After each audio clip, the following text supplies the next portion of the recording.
This is the Level Up Podcast. I'm Taylor Petrinovich. And I'm Kelley Gilster of 618 Studios. And we are on a mission to help filmmakers level up their businesses and their craft so they can make more and work less. We want to help you confidently take your business from mainstream to luxury, and it all starts right here.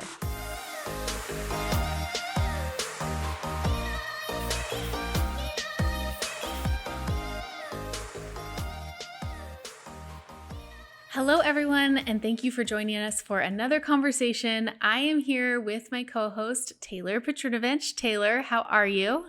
I am doing great, Kelley. How are you? Good. We are, where are we? Now at the tail end of January. How was your first month? Are you hitting all your New Year's resolutions and goals?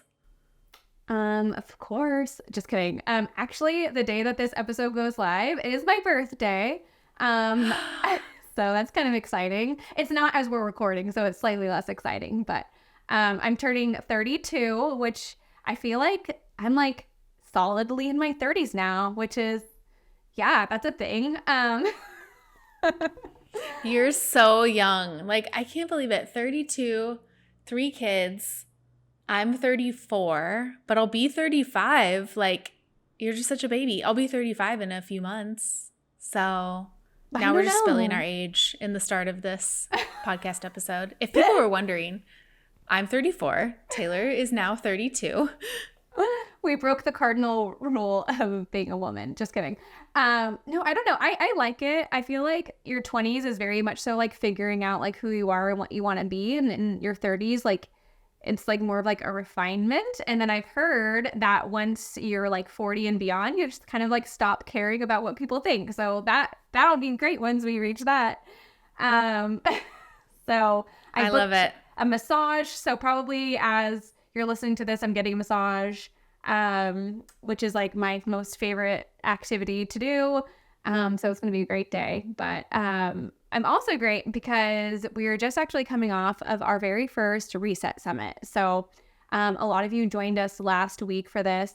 It was a virtual one-day event last Thursday, and it was phenomenal. It was so much fun. We had a great turnout. I think that our students really loved the education, and there were some minds blown. What do you think, Kelley? Yeah, there was definitely minds blown, which was so much fun. I think also sometimes it takes a little bit of time to make that full mindset shift. But we really dove deep into a proven strategy that Taylor and I both have for how to structure your collections to speak to clients where they're really seeing what they want in them. And then also we dove into proposals. I think one of the biggest things that I see filmmakers make is they send me an example of their proposal, and then I'm like, oh, this actually isn't a proposal. So we really lifted the veil on what a true proposal looks like, how it should look like, and when to begin implementing proposals in your booking process. That was really great. I loved that segment. And then also our segment on consultations, how to confidently approach consultations. And more importantly, Taylor and I are big on etiquette here at the Level Up Co. Etiquette when it comes to how you're conducting communication with your clients, what you're wearing on a wedding day, how you're approaching a wedding day. We're big on etiquette over here. And so we dove into the etiquette of consultations, when to ask of them from clients or planners, and how's the best way to go about conducting those. So all really great things. We cannot wait for future Reset Summits too that will be a slightly different theme.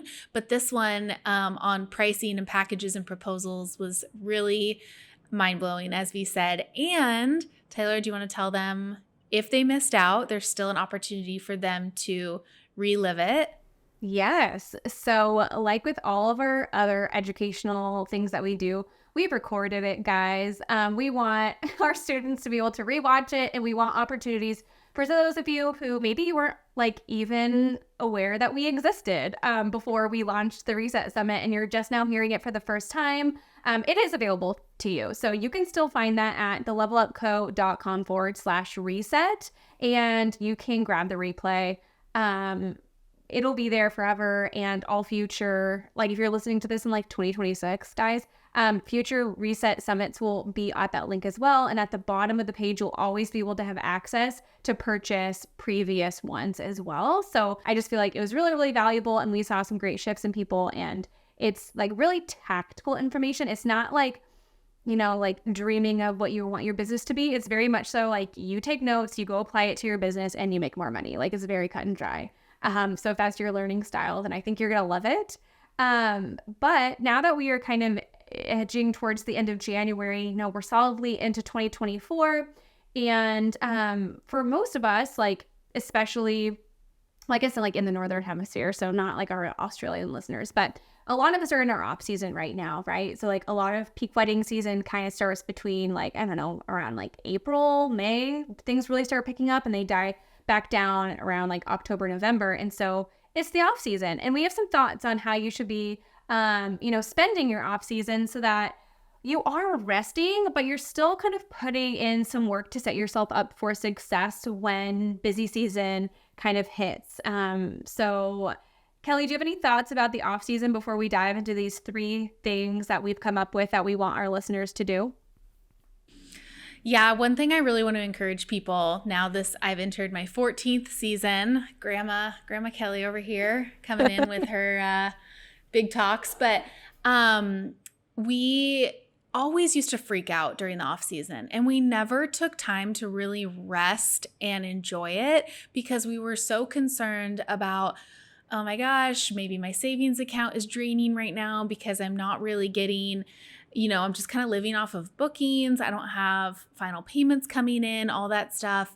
And I want to encourage you guys to maybe for the first time ever, embrace this off season in a way where you actually enjoy it. Because I will say that every single year I look back at, maybe I'm in June now, July or August, and I'm like, why didn't I enjoy the rest and the quiet when I should have, instead of just like freaking out about bookings or where I was at in that certain year. Taylor, I don't know if you feel the same way, but I just tend to spiral sometimes if like things aren't looking like they looked the year before or better than they did the year before, but it all works itself out. And so I just want to start off by encouraging you guys in that, to take that time to rest. If you have kids, really spend your time with your kids that you can. Maybe, you know, when you're busy editing, you're not able to spend as much one-on-one time with them, or lean into your hobbies. If you have time for those hobbies, do that. So my husband loves golfing. He's going to try to get some golfing days on the calendar, before we start off our wedding season at the end of February. So just my little encouragement to you all listening to take that time for yourself. And it's okay that we're not working in our business as much right now, because now is the time to be working on our businesses. So Taylor and I are going to be talking about 3 things that you really should be doing in this off season, along with enjoying the off season. Taylor, what's the first thing that people should be doing when working on their businesses, taking that shift from working in our businesses to on our businesses? Yeah. So the very first thing I think is I would say honestly, like, appreciate what you've accomplished. Like that's our like unofficial number 1. Like kind of, I don't know, reflect on what you've already done so that you can feel like fueled for the year ahead. I feel like we live in this, like, I don't know about you guys listening, but at least I know Kelley and I, we have like a very similar personality type, and we're like always looking to what's next. And sometimes it can be easy to almost get to a point of burnout faster than if you show like gratitude for what you've accomplished and like appreciate where you've been, right? So like kind of like keep that in mind. I shared the story in our mastermind a few weeks ago, and guys, I want to say I read an article, that would be false. I saw a TikTok, okay? And it was basically about the concept of wintering. So like you can't be on and like chasing after a goal and like be at your height and your peak like 100% of the time. You need a period of time to rest and recover, and it's called wintering. And a group of scientists were basically like observing a forest of trees, and they were noticing how obviously in the fall the leaves fall off, and then they enter this season of being like dormant before in the spring the leaves come back and flowers bloom and things like that. So what they did was they noticed that these trees were able to live for hundreds of years. And as an experiment, they took a group of these trees, and in the fall, they injected the trees with adrenaline, which actually kept them living in this like summer, like forever summer. They didn't have a chance to winter. And that actually caused the trees to die within like 12 months. So these trees that could have lived for hundreds of years died within just a few years because they didn't have the season of rest or recovery. And I kind of equate that to like people who are just like never getting off of the editing hamster wheel. Like you're never resting and you're never working on your business so that it can grow. You feel like you can never keep up. You're going to burn out and you're going to quit, right? So like, first of all, rest, feel appreciative of what you've done, and then work on your business. And here are a few things you can do to work on your business during this like off season so that you can gear up. The first one we want to talk about is portfolio. We want you to clean it up. Out with the old, in with the new. By now, you've hopefully caught up with your backlog from last year, and you can kind of begin to pinpoint which weddings or which pieces of content you want to incorporate into your portfolio that was your strongest, that spoke most to your ideal client, was most on brand for you, things like that. We look at so many websites. Like we constantly have students and listeners like asking for website critiques. And so we click onto like hundreds of websites. And one thing we've noticed is that people are not keeping up with their portfolio at the rate that we would recommend. Like this is something I think people should do at least once a year, if not more often. But we're seeing people with things from their portfolio, like nothing newer than like 3 years old. And so if that's you, take this as your sign to like put some TLC into your portfolio because people are actually looking at that. Yeah.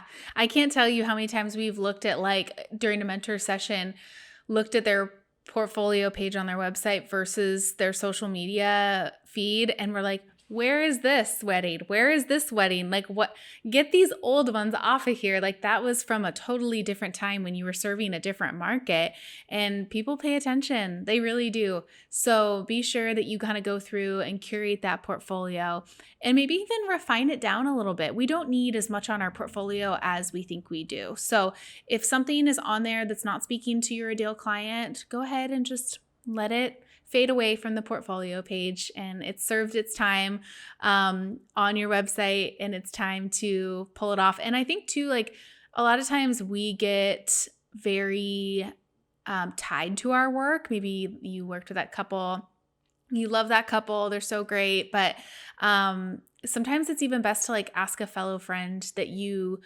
really admire, where they are like steps ahead of you in their business, and they can maybe look at your portfolio page and tell you what is working for you and what isn't. Taylor and I love doing this on mentor calls or within our mastermind program. We're always looking at our students' portfolio pages and telling them, you know, let's let this one fade away or let's bump this one up. Like this is a really good one. Yeah, so great to have an outside perspective on things. So our second one is one that I am putting on my to-do list as well. So we can all do it together. And that's going to be cleaning up our inbox. If you're the kind of person who has 2,000 emails currently in your inbox, take this as your sign to go through every single one, delete the spam, delete things that are not client related, and archive the rest.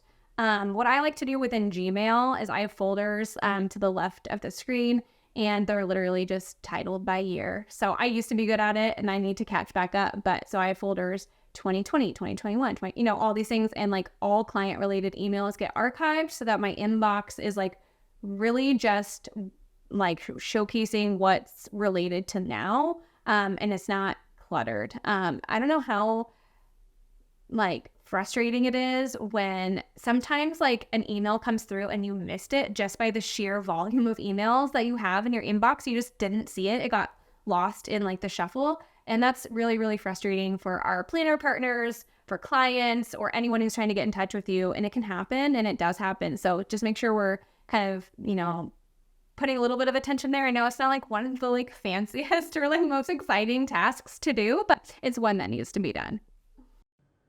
Yeah, I used to be so good about this. And so I'm going to add this to my to-do list as well. I used to be able to, with how my Gmail was, I used like a certain setting where it like shows like emails 1 through 50. And I could literally just condense it down to one page. Like I could have like 50 emails that just kind of like, those are all the emails that I really need. Like either it's like an open project or an ongoing conversation with something that we have going on. So I was really, you'd be surprised at how much you can like, condense down. And also, Taylor made a really important comment. If you missed it before, she used the word archive, not delete. And so anything that's ever client related in conversation, you always need to archive that, not delete it. So you always are able to, if ever needed, find that email, years from now. Yeah, I actually just did that. I did that for a client. She hired us to film her sister's wedding just this past October. And I knew that she kind of just referenced, oh, I'd love for you to just like provide for them everything that you provided to us. And so I was able to just look her name up. I had archived her email. I looked up, I found their contract, I pulled it up, and I could see like the scope of work that we did for them. And then it was a very easy process. So it didn't take too much digging just because I archived and didn't delete. So definitely take that approach too. Yeah, doing more work up front will save you time later. And I think that's like just a great like idea to live by. Okay, we're gonna get to the third thing in just a second. But before we do that, we're actually going to dive in to a new segment we're doing in 2024, which is answering your questions. These are listener generated questions. We will actually be putting a call out for questions again very soon. So if you're not already following us on Instagram, we are at the Level Up Co. And we do that in our stories. So make sure you turn on the notifications so that when we post stories, you can hop on that and submit your questions to be answered. We also ask our Facebook group for questions as well. So this one's coming from Instagram. And this is a question from Hillary Shed, who is a photographer in Colorado. And she asked a really great question, which is, how do you thank venues and planners who refer you? And how often and what do you do to thank them? Kelley, what are your thoughts? I think there's like a couple ways you can go about this. You can either take the way of like, it's kind of maybe a gifting to them at the end of the year, or I actually personally think that it serves you better as a filmmaker or photographer to be doing like little tasks for them time and time again to stay at the forefront of their mind. So that could look like, they sent you an inquiry that you're really excited about. Even if it didn't work or not, like writing a nice handwritten note, like it doesn't take a lot. We don't need to like throw a bunch of money into gifts, all that stuff. I think like the beauty of a handwritten note has been like really lost in our society these days. So I think I love to do that. I also love to, maybe if they did book us and I want to thank them, Taylor and I talk in our course about these like really beautiful curated boxes that we love to like point towards. I actually referred, and I got that idea because I referred a wedding to a wedding planner who the client booked them. And it's not, as you know, as filmmakers, we're kind of the last on the totem pole booked often. And so it's really rare that we're able to return the favor to planners and refer them. And so they sent us this really beautiful box. And I just thought it was like the most amazing thing ever. And I loved receiving it. And I knew that other people would love receiving it. So things like that. Also, I think that we really sleep on the fact that it may not just be a gift. Like, guys, please don't be like sending out coffee mugs, like, to them that they're just gonna like throw in the back of their cabinet, or please don't share like nothing like with your like logo on it. Like they just don't want it. I don't know. Taylor, what do you think? Yeah, they don't want like your candle. No. Yeah. So just being bluntly here, we don't want you to waste your money. And that's why we're being blunt with you right now. But also like create content for them, you guys. It's like 2024. Everybody wants video content. It's easier now than ever to plug in videos as backgrounds on their website or various pages or whatever it could be. Create those for those planners that maybe are going through a refresh or a rebrand. Reach out to them and kind of just say like, hey, I'd love to create something if you're looking for a background, something, how amazing would that be for you if like their potential clients are seeing your video like looping on the main page of their website? Taylor, anything else to add? Yeah. I do think that we kind of underestimate the power of just showing up and being a really great reflection on the planner who referred us. We do forget that every referral they give and every client that they help their clients book, they're literally putting their neck on the line for us, and they're putting their brand and reputation on the line too. And I think that like the very first step is just to show up and be extremely professional, be a team player, be a good reflection on the planner, don't embarrass anybody, and leave a great impression on the client and their family and anyone who is involved in the wedding day. I would say that like no gift would be able to like bring you back from a poor experience, right? Like it all starts with that experience. So like that's the first thing. Not for weddings. I've done this for styled shoes though, where like a planner has invited me. I have brought with me like I really like what's the candy store I really like? Oh, is it Sugarfina? Sugarfina, yes. So I will buy their like 8-piece bento box, and you guys, it's like significant. I don't know, for candy, it's like $80, $90 or something like that. But it's really beautiful, and it's like a luxury candy company. And I'll bring like a bento box and like gift it to the planner like in person too, just like, hey, thanks for thinking of me, and I'm excited to work together, things like that. But it doesn't have to be this like huge gesture. I would say like don't ask the planner to get you like coffee with you, or like unless you have like a really great relationship already, maybe like don't invite them to lunch as a thank you. You know what I mean? Like you really have to feel it out. But like asking for their time, I would say is not like a gift. I would almost say that's like a different thing. Also, Taylor, I think this kind of falls in line with our third point, and you kind of touched on it, which is like how you show up on a wedding day. And so I think that the third thing that some of us should do in this off season is honestly go shopping, right? It's time to kind of refresh the wardrobe, especially if you have a new strategy in mind. There's a new market that you want to serve. If you're not there yet, they always say you need to be dressing for the job that you want, right? So even if you're shooting weddings where maybe even the guests aren't wearing suits, right? They're more casual, button-up shirts, maybe a dress pant, they're not wearing a coat. You show up in that coat. If you're a gentleman, if you're a lady, like, Taylor and I are big fans of jumpsuits, dresses, kind of more of that midi length generally, nothing too short, nothing at the knee or above. And then, I don't know, Taylor, what else do you like to wear? Yeah, I mean, I think we talk about having like a little 1 to 2 inch heel is really beautiful, or a flat, like we're not showing up in sneakers. And Yeah. I think most importantly is like looking slightly fashionable. Like as much Yes. as like I'm not like necessarily like super passionate about fashion and clothing, but our industry is as a whole. Like we are the epitome of like artists and like self-expression, and like when you go to things like Engage, like your eyes are really open to like what like people are paying attention to, because fashion is a huge component of that. So I feel like although it feels like a very insignificant detail, and you could just pop over to Marshalls or TJ Maxx, like, and you could probably find something good, like I do think it's better to like make a lasting impression and dress like really well with something that's like current and fashionable. And that goes for like whether you're a 20-year-old dude or a 50-year-old female, like in anything in between, like you can still dress really nice no matter like where you are, your body type, anything like that. Kelley and I really like Aritzia for the ladies. They have some great stuff, everything from blazers to like trousers to dresses. Where does Paul like to shop, Kelley? He found this like stretch. It's a stretch, so it's a suit. So any guys that are listening that are like pushing back on the suits, Paul pushed back on the suit for so many years.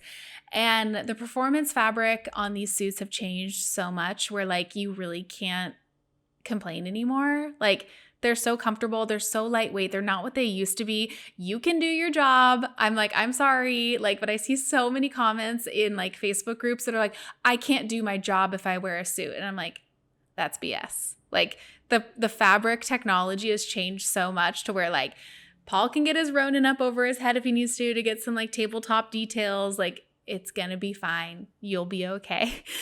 His is just from Macy's. So he has like a navy blue and a black suit that he likes. He kind of just like cycles between those. And he kind of just wears like the same thing each time. He kind of plays it up too, like if we kind of know the mood and theme of the wedding, like if he's just going to go with like a straight, he likes a bow tie also. So he'll do like just a black bow tie, or if it's like a little bit more fun and colorful, he kind of has like a cool like floral bow tie that he likes to wear. So he kind of like brings in some of his like personality and a nod to the wedding theme also through those little small touches. I love that. And that's truly something that planners notice. They're going to notice that you took the extra step and put the extra like attention and care into those little details. And like they're going to remember you. They are going to remember you. I remember like my wedding was not even anywhere close to being luxury, but I remember back in 2015 when I got married, our photographer had asked us like what our color palette was, and we went with like just like very standard like black, blush, and gold, which was like very trendy at the time. And he showed up wearing like a blush color tie, and I remember commenting on it. I was like, oh my gosh, you match our wedding, how sweet. And so like they do notice, like clients notice, like I have firsthand experience from clients noticing. So anyway, if you want to make an impression in 2024, you want to level up your brand, you want to make more lasting impressions and like capitalize on all the relationships you've already built, I would say that this is like one very small detail that most people are not doing, and that you can do it and stand out from the competition. So we hope that you guys enjoyed this episode. It is very short, very sweet, just 3 little things that you can go do right now, or you know, over the next month or so before busy season hits us all. And if you have other ideas of things that you think that wedding filmmakers or photographers should be doing during the off season, go over to Instagram and there'll be a post that coordinates with this episode, and let us know in the comments your ideas, and maybe we will highlight some of our favorites.